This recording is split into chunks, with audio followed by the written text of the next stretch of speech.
3. Essaye encore, tu peux le faire. Hey guys, as you've seen, the spinning blades, the swords, and the spikes seems too dangerous for children, as some friends suggested. Bien travail, tu es fantastique. Then we had a very great brainstorming to think something else alternatively to replace them. So let's remove the spikes here. We are thinking, should we use banana peel or watermelon rind or even cow poo here? So let's give it a try. 9. Riprova, ce la farai. That's a little bit weird, and I think it's better to change it back to mushrooms or watermelon peel. 7, 2, 7, So now this time is far better. 7. Riprova, ce la farai. Secondly, we can often see the destination flag overlap with our cat.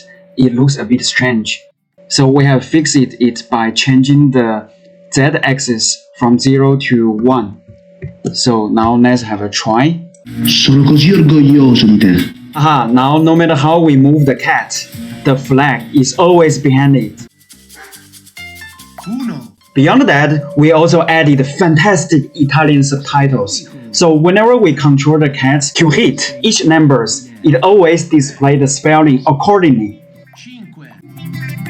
5, 2, 4, 3, 2, 5. Sono così orgoglioso di te. More importantly, on the top center of the screen, we have added one function to show the players where they are in each level of the game. So then, whenever the players advance to a new level, the numbers also increases accordingly. I bet you had already noticed that before. 8, Sono così orgoglioso di te. 9, 1, 7, 5. Finally, as our current game is to teach Italian, so we have added amazing Italian subtitles at the very beginning for the intro animation. A cat named Whisker loves adventure. And you guys are more than welcome to have an internet test. Currently, it's more friendly to play on Android devices.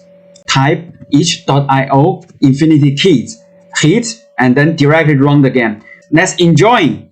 Alright, that's everything. Thanks so much for watching until here, and see you in our next updation. Excellent travail.